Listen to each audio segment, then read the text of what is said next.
Next, I am going to introduce Leah Harrington, who is our peer support person for the Cancer Survivorship Programme in this area.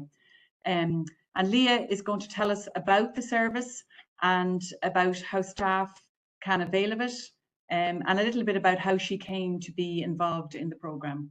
So I'm going to hand you over to Leah. Thank you so much, Caroline. As Caroline said, my name is Leah Harrington and I am the peer support for this programme. So just the facts. So according to the National Cancer Control Programme, the NCCP, 1 in 2 people in Ireland will develop cancer during their lifetime. And Ireland could potentially see a doubling of incidence by cancer by 2045. At the same time, 2,150 cancer patients, so that's 4.3% of the population of former cancer patients, were alive in Ireland at the end of 2021. So the number of cancer survivors has increased by 50% compared to a decade ago, and many more will return to work following a diagnosis and treatment than previously. And this eventually will have an impact for employers and employees, whom the HSE is the largest in the state. So just looking there at some of the figures from occupational health, and you're looking down at the cancer, just the year and the cancer referrals. So in 2019, we had 2.5. In 2020, there is 2.4. In 2021, 1.89. In 2022, 3.68. And then in 2023, we had 4.6. So what is the Pilot Cancer Survivorship Peer Support Service? Well, it has a one-to-one listening and befriending and signposting service offered by the health service to staff of the health service, for both whom have a direct experience of cancer, with the purpose of supporting colleagues during the diagnosis, treatment, returning to work, and in dealing with ongoing challenges in the workplace as a result of a cancer diagnosis and its treatment.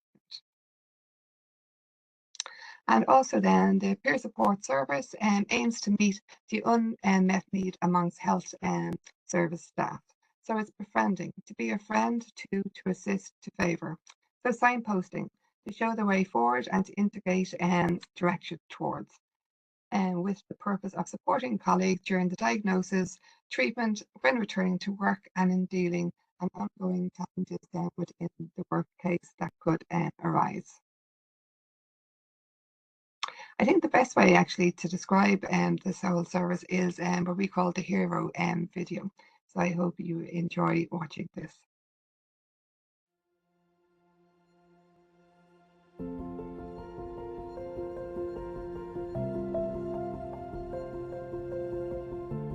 I was diagnosed with breast cancer myself 6 years ago. That was a kind of a life-changing experience. When I came back to work, I realised that there was maybe something missing for that cohort of our staff who are affected by cancer. I organised some focus groups. The experiences of people were very similar.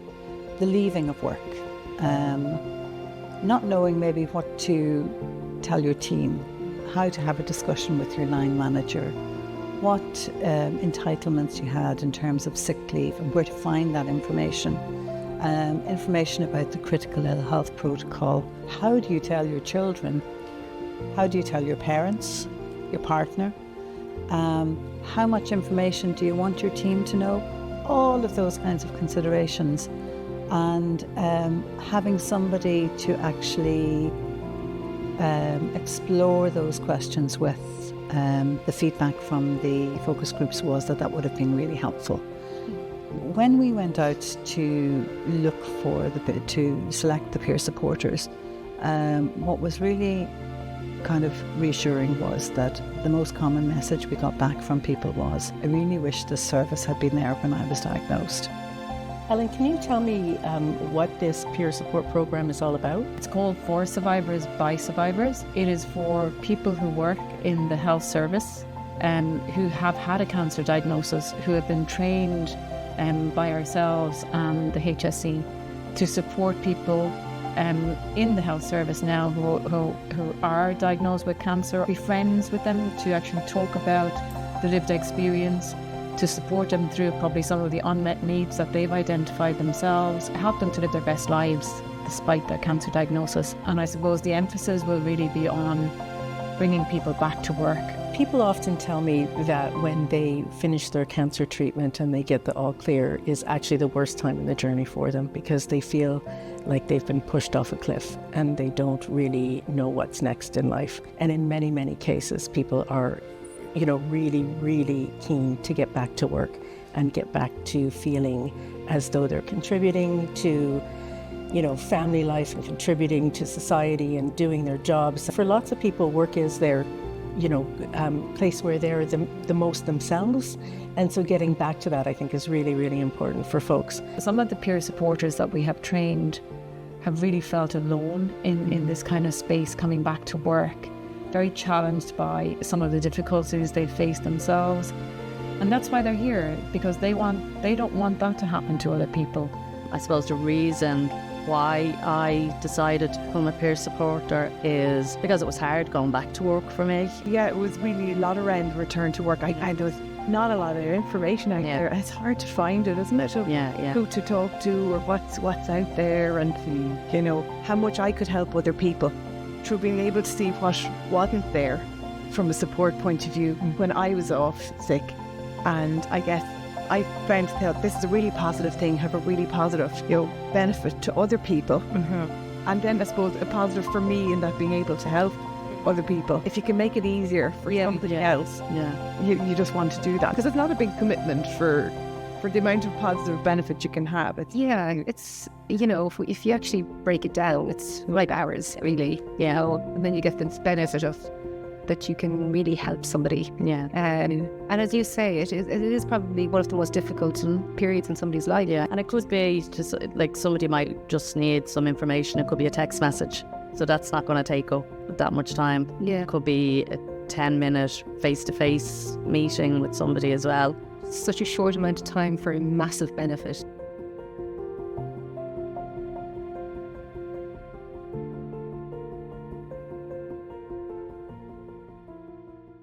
I got involved and why.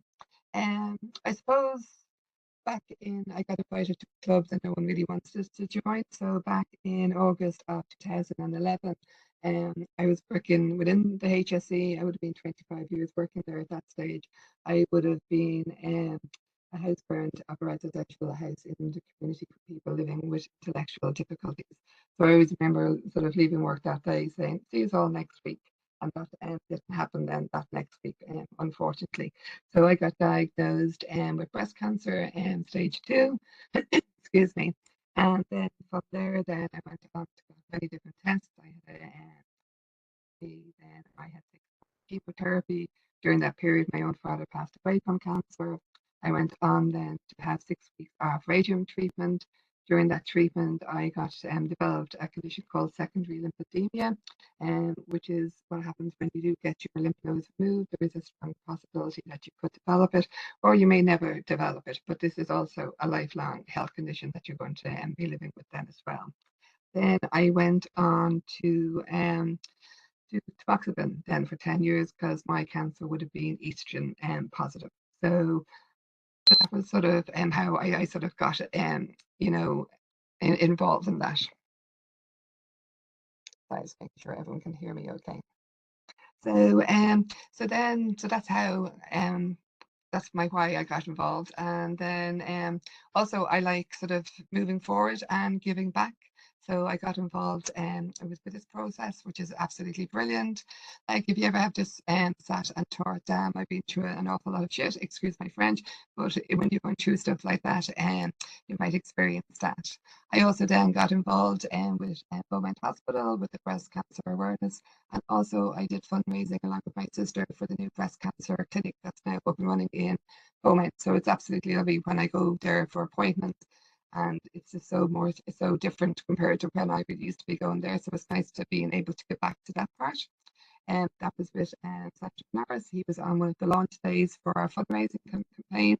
I was then myself and my sister then were the poster girls for Beaumont Hospital as well, just in relation to raising more funds for this. And then never to be ashamed of the scar. It simply means that you are stronger than whatever tried to hurt you. And that was sort of my mantra through years going through the cancer treatment, and then everything else that followed.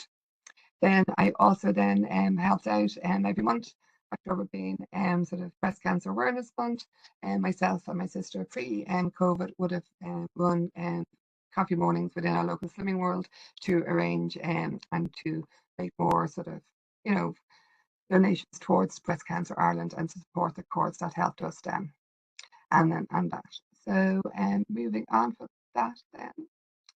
And also then as well, I just wanted to say that when I was diagnosed, when I left work that time, like I was 25 years working within the HSE, all my training was within the HSE, my sort of degrees, diplomas, everything, and I was there going, when I get back to work, what's going to happen?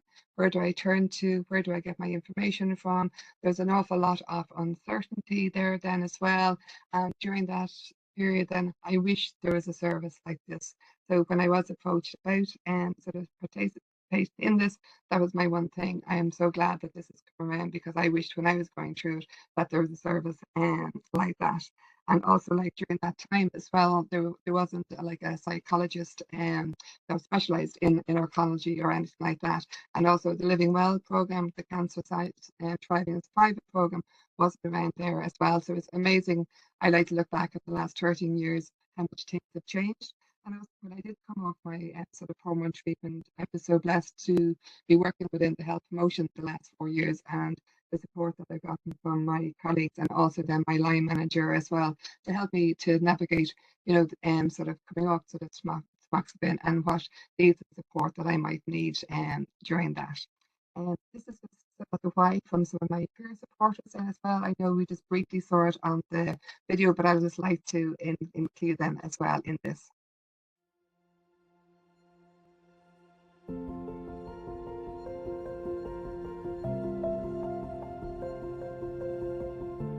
I suppose the reason why I decided to become a peer supporter is because it was hard going back to work for me. Yeah, it was really a lot around return to work. There was not a lot of information out there. It's hard to find it, isn't it? This is a really positive thing, have a really positive benefit to other people through being able to see what wasn't there from a support point of view when I was off sick. It could be a 10-minute face-to-face meeting. It's not a big commitment for the amount of positive benefit you can have. It's such a short amount of time for a massive benefit.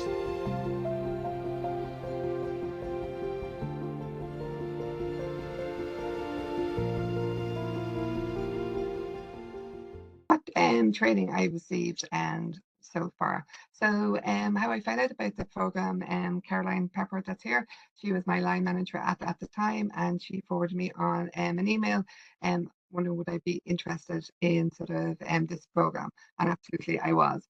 So then I applied for it, and I also then had an interview, and I'm so delighted then that I was chosen as well. So the training was for 4.5 days, and there was a foundation training on the program, and it was developed in cooperation with the Marie Keating Foundation. And then we have ongoing 2 CP days per minimum each year, which is absolutely brilliant. And it's also lovely to meet up with our fellow peers then as well. So to date, the EOIs have received, after one campaign, 88 applicants. Application forms received was 52. Introductory conversations that were held were 50, and training completed so far have been for 30. And for the next training, we have 7 people waiting to be trained in this. So the current numbers at present, since the launch, we've had 27 matches, which is absolutely fantastic.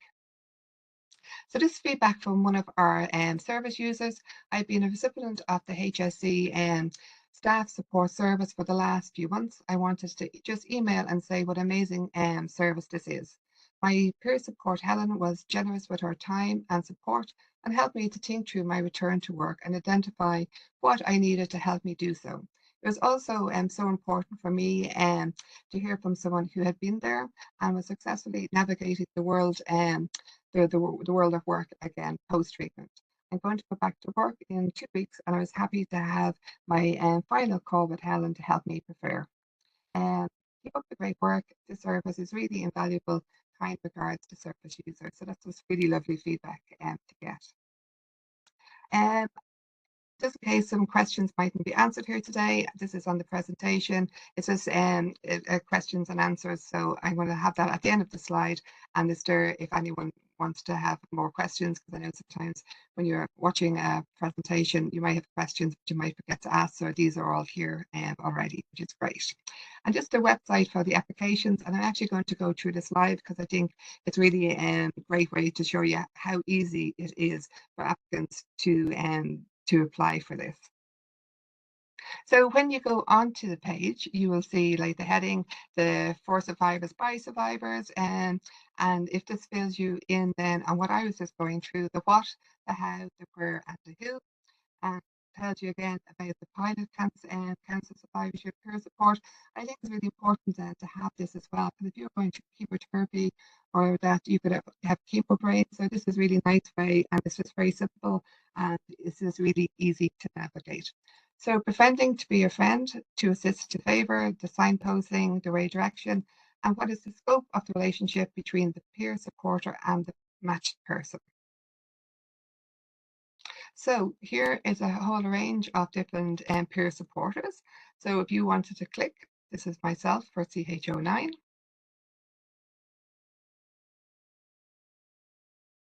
Yay, it went. So it just shows my name, my age group, my type of cancer, a little bit of a bio about myself, and some things about me. I see myself as a good listener, non-judgmental, but an open and healthy sense of dark humor. Because I think sometimes when we are going through a particular difficult health time, it's really important to have that sort of humor, and it does help to get us through things.